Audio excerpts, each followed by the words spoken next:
Hello everybody, welcome back to another Minetest mod review, and today we are looking at the Sponges mod. And this mod adds, as you may have already guessed, sponges. But, as you may not have guessed, sponges are pretty neat in that they remove water. A 9 by 9 cube worth of water. So I placed one here on the ground, and you'll see we have 4 empty nodes there, 4 empty nodes there, 4 empty nodes here, 4 empty nodes here.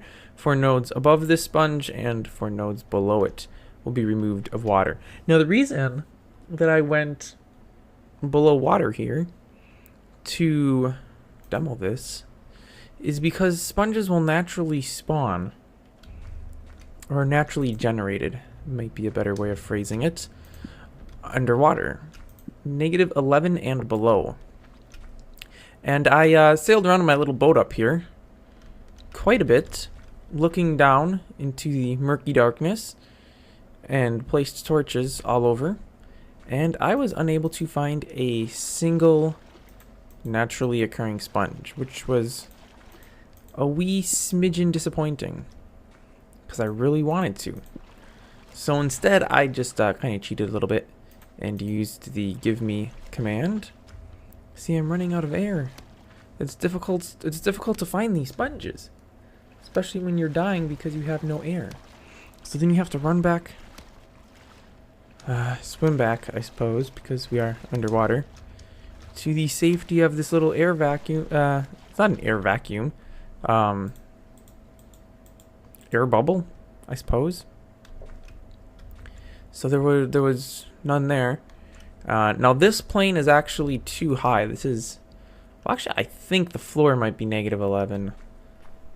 It could even be a little lower than that. I'm not 100% sure. That's why I have the debug info showing there.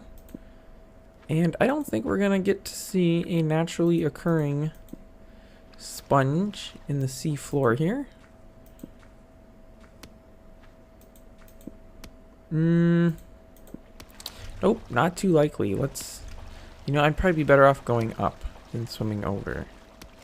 Come on, we can do this, Alright, so the sponges remove water, and I have another one here, so we'll go over and plop this guy down too, I suppose, just cause, why not?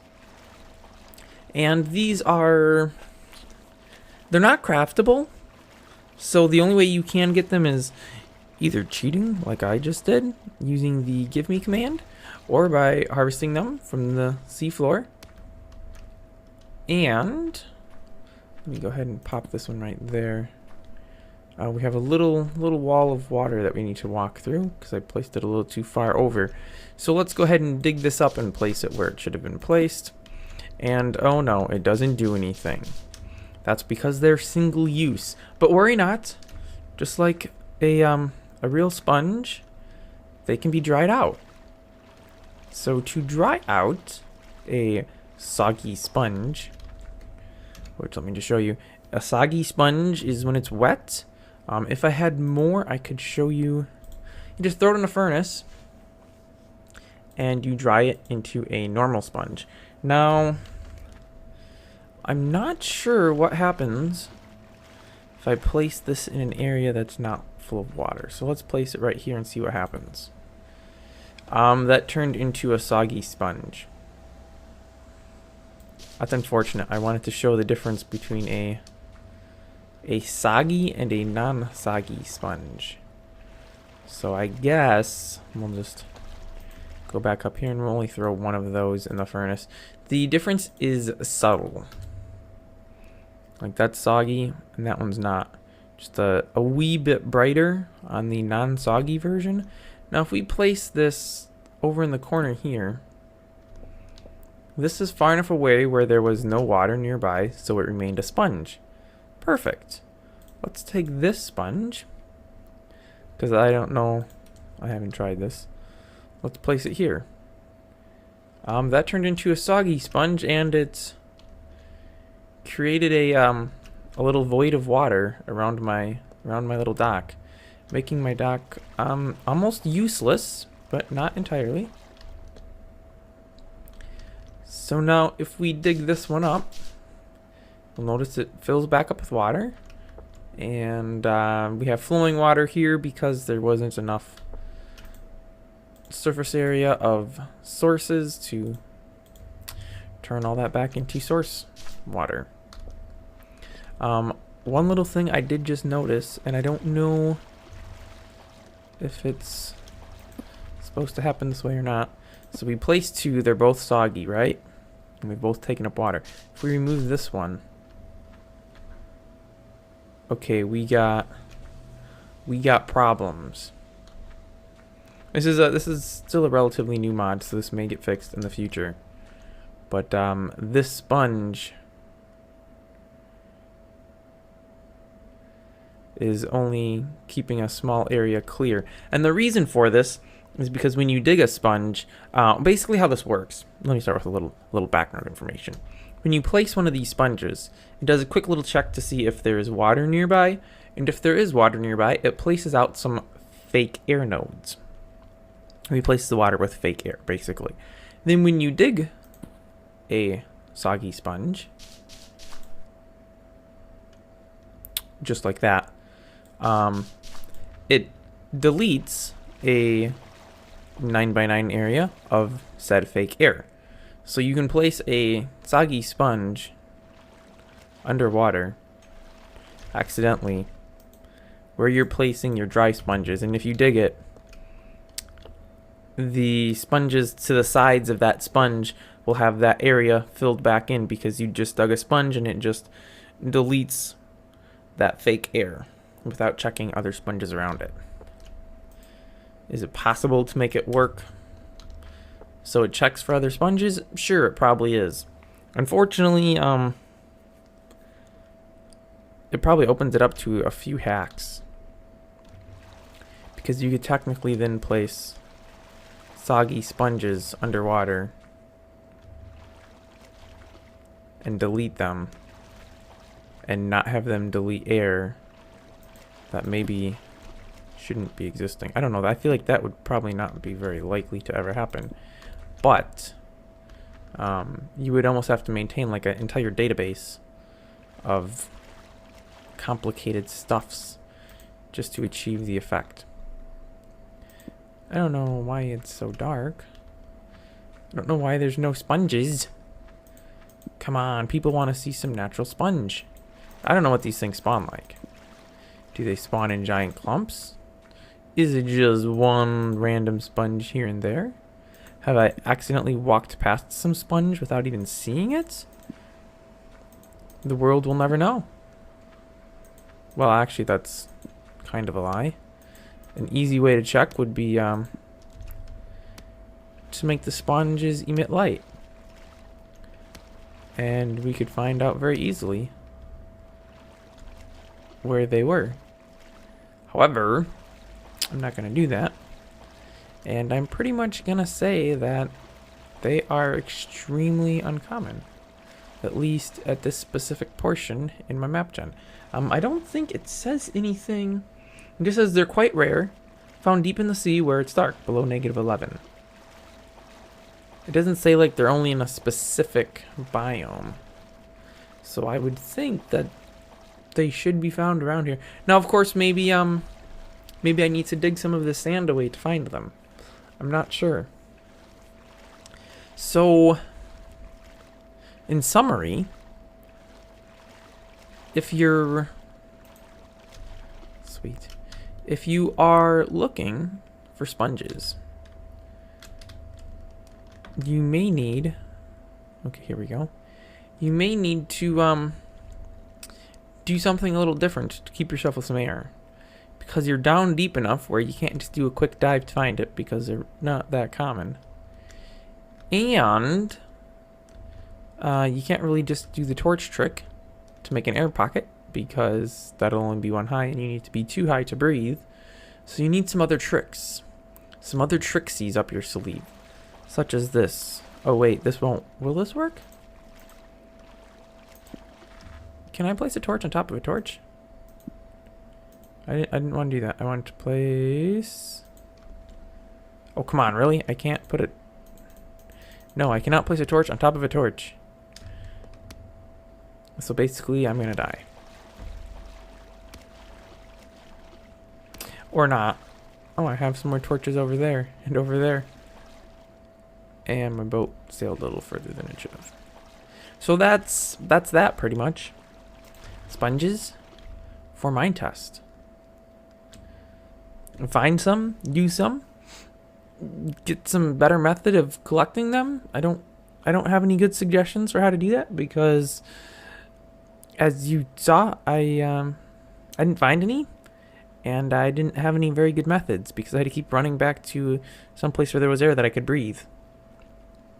So maybe you could dig below the surface, and like that wouldn't work either because then you wouldn't be able to see anything on the surface. So I don't know how you find these sponges, but if you find them, they're quite handy for making, you know, underground bases. Because here's one thing I didn't show. Maybe I should show this. This is kind of the probably the intended use case. So we placed some sponges here, and let's go ahead and build a nice little. Whee! I should have stopped the boat first, but whatever. Let's build a little I was gonna say underground, but this is not underground, this is underwater. Little underwater layers. So we can start off by placing these blocks on the outside because they will remove the water. Quite handy that. I'm unfortunately not gonna have enough material to actually complete this. Oh, I'm placing those too far anyways. That's what happens when you don't have enough light to tell what you're doing. Okay, so we're just going to do a little quick cheat here. We're just going to do, I don't know why I opened that. You can see I've cheated quite a bit. Default stone. Actually, I should do cobble. Just to, you know, keep it all looking the same. Sure, let's grab 99 cobble. Will that be enough? I don't know. Time alone will tell. Okay, so I think we get the idea of what we're doing here, right? We're just building on a little cube, essentially, to hide away in, to avoid the sharks and the whales that there aren't. And then we'll just put a quick little roof on it. And we could build higher up because the water is higher than this, but for this little experiment this will suffice. Plus I can't reach that high without building more structure, and I don't really want to waste everybody's time just to demo this little feature. Use case, I suppose, more so than feature. Okay, so I mean, what you would optimally do is create 4 walls, you know, and put a door on it and all that good stuff, but just like this should be sufficient, I believe. We're gonna go ahead and place a wall here on the bottom. I don't know if this is needed. You know what, we're just gonna go ahead and close this whole side up just to make sure the entire thing doesn't flood with water. Okay, and then we can remove this sponge. Okay, so the whole thing still is flooding with water. Okay, not good, not good. We're going to die here. We have 13 cobble left, probably not enough to save our butts. Oh, and these aren't gonna match. That's perfecter, more perfect, even better. Okay, so I'm shorting. Oh no, I'm not. We got some sand. Boop. Okay, and this is this gonna go away? This should go away, right? This will go away. Yeah, this is going away. Okay, perfect. Hey, we're no, get out of here. Stay away. There. Excellent. So now we can build our little subterranean entrance, which isn't. It's not really subterranean. It's subaquatic. I don't know. What is it when it's underwater? There we go. Oh, but now I can't get out because the. Seriously? The idea was that I didn't have to do a little step thing because the water would fill it. But I guess it won't. But anyway, that's... Oh, and of course this will turn mossy because it's underwater, but... Oh well. So there we go. Now we have a perfectly dry little house, and we don't have to do like what we would have to do if we didn't use the sponge, which would be fill this whole thing up with dirt or sand or leaves. I mean, whatever node you want to use, something that preferably you can break very quickly. You'd have to fill the whole thing up, then remove it all, just so you could have a little underwater hideaway. Oh, and then we could, well, we could if we had more cobble, but I don't. We could, you know, dry this out. Oops. And then go out here and kind of make a whole tunnel. So, I mean, basically, once you find one sponge, you're pretty much set, because you can make a tunnel of whatever size and keep advancing forwards and just block up the end of it. And then run out with like a door. Door preferably, because water won't flow through when the door's open. Run out, place your next piece, dig your tunnel out further. You're not really digging a tunnel, but placing the roof and walls of a tunnel. And repeat, repeat, repeat. Basically just keep doing it over and over and over. And you'll get a nice little area without having to place nodes to remove the water, to then dig those nodes to have air fill back up in that node space. So that is the sponge mod. Links on my website, which will be down in the video description as always. Thanks for watching. Be sure to like and subscribe if you haven't already. And that's going to wrap it up. So thanks for watching, and I will see you next time.